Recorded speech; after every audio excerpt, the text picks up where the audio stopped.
Hello दोस्तों, विजय nursing classes में आपનું સ્વાગત છે।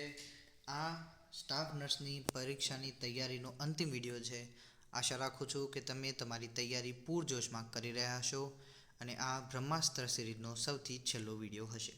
આ વિડિયોમાં આપણે કોઈ જ પ્રકારના ટોપિક કે કોઈ જ પ્રકારનો વિષય ડિસ્કસ કરવાના નથી। અહીંયા માત્ર આપણે એ જ જોઈશું કે તમે આવતીકાલે પરીક્ષામાં કયા કયા વસ્તુઓનું ધ્યાન રાખશો જેથી તમારી પરીક્ષામાં તમને કોઈ જ પ્રકારની મુશ્કેલી ઊભી ના થાય। વિજય નર્સિંગ ક્લાસીસ શરૂઆતથી લઈને અંત સુધી તમારી સાથે રહેવા માગે છે અને એ માટે તમે તમારી તૈયારીના સમયમાંથી 5 મિનિટ આ વિડીયો માટે ફાળવી અને આ વિડીયો અવશ્ય જોજો। ચલો આપણે આના અંદર વધારે સમય વેડફશું નહીં।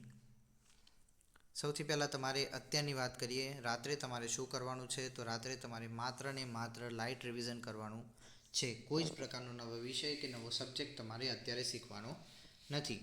જેટલું અત્યારે તમે મહેનત કરી છે, આટલી બધા દિવસથી તમે મહેનત કરો છો, તમે ખૂબ સારા ટૉપિક જોયા છે, બહુ બધા તમે પ્રશ્નો જોયા છે, તેનું માત્ર લાઇટ રિવિઝન કરવાનું છે। જો તમારી પાસે કોઈ જૂના પ્રશ્નપત્ર હોય, પેપર હોય, ટેસ્ટ સિરીઝ તમને જે પ્રોવાઈડ કરવામાં આવી છે તેની તૈયારી તમે કરી શકો છો। અહીંયા વિજય નર્સિંગ ક્લાસીસમાં તમને ઘણી બધી વારંવાર પૂછાતા પ્રશ્નો પણ બતાવવામાં આવ્યા છે, તો તમે એનું પણ રિવિઝન કરી શકો છો। ત્યારબાદ સૌથી ઇમ્પોર્ટન્ટ વસ્તુ છે તૈયારી કરવી, સામગ્રી તૈયાર કરવી। આવતીકાલ માટે તમારે તમામ વસ્તુઓ અત્યારથી તૈયાર કરીને મૂકી દેવી જોઈએ જેથી તમને સવારે કોઈ જ પ્રકારની પ્રોબ્લેમ ના થાય। જેના અંદર આવે છે તમારું એડમિટ કાર્ડની પ્રિન્ટ દરેકે પોતાની પાસે રાખવી। જરૂર જણાય તો 2 પ્રિન્ટ રાખવી જેથી એકના અંદર કંઈક થાય તો બીજું તમારા કામમાં આવી શકે। સાથે સાથે એડમિટ કાર્ડ ઉપર ચોંટાડવા માટે એક ફોટો પણ ફરજિયાત છે, તો એક ફોટો તમારી પાસે રાખો। એની સાથે ઓળખપત્રના અંદર તમે Aadhaar card, PAN card, driving licence વગેરે તમે લઈ જઈ શકો છો। તમારે આધાર કાર્ડ હોય તો સૌથી સારું। એની પછી છે પેનના અંદર આપણે બ્લુ અને બ્લેક બંનેમાંથી કોઈ એક વસ્તુ તમે યુઝ કરી શકો છો, તો એ પ્રમાણે તમારે બોલપેન લઈ જવાની રહેશે। કોઈ જ પ્રકારની જેલ પેન ત્યાં વાપરવી નહીં, બાકી એ રિજેક્શનમાં ગણાશે। એના પછી પેન્સિલ જો રફકામ માટે જરૂર હોય વિદ્યાર્થી તો તમે લઈ જઈ શકો છો।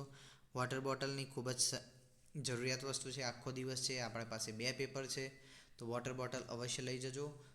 દરેક પેપરના અંદર તમારે પાણી પીવાની જરૂરિયાત પડશે। ચલો આગળ જોઈશું। પરીક્ષા પૂર્વે તમારે અત્યારે શું કરવાનું છે? તો સૌથી ખાસ ભોજન અને આરામ। અહીંયા 6 થી 7 કલાકની તમારે ઊંઘ લેવાની છે। બને ત્યાં સુધી જલ્દી રિવિઝન પૂરું કરી અને આરામ કરી લેવો જેથી આવતીકાલે સવારે તમે ફ્રેશ થઈને ઉઠી શકો અને એક્ઝામ પણ ખૂબ સારી રીતે તમે આપી શકો।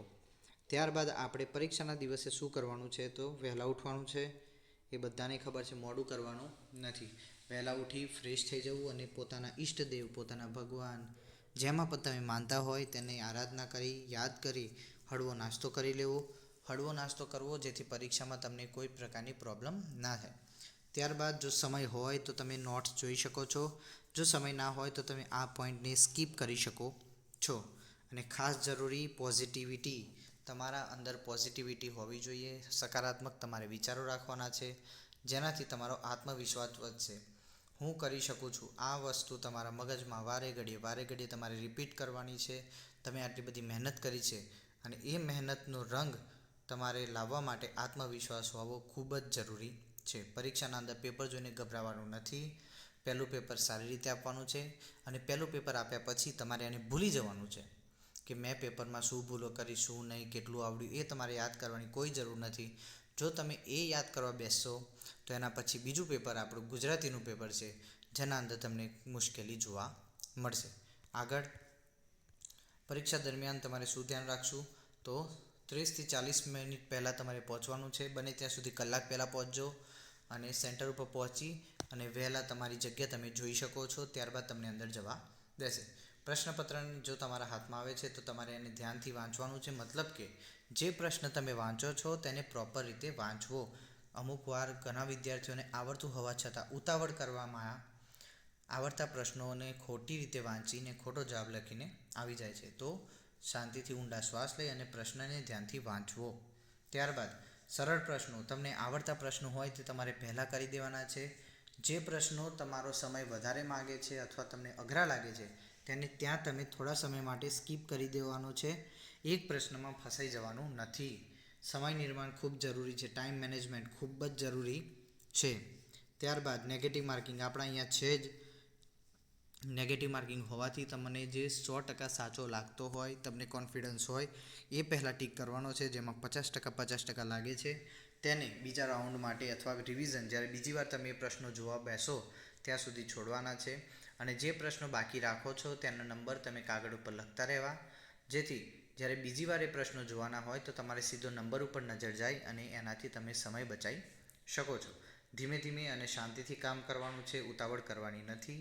કેમ કે ઉતાવળ કરવાથી ઘણી બધી ભૂલો થઈ શકે છે. જલ્દી કા કામ શૈતાન કા. આપણે શાંતિથી જ કામ કરવાનું છે. ચલો આગળ બીજું કાંઈ નથી, બસ જે કહેવાનું હતું એ આટલું જ છે. આવતીકાલે 2 પેપર છે. બંને પેપર માટે તમને ખૂબ ખૂબ શુભકામનાઓ. તમે ખૂબ જ મહેનત કરી છે અને તમારી મહેનત રંગ લાવે તેવી ભગવાનને અમે પ્રાર્થના કરીશું.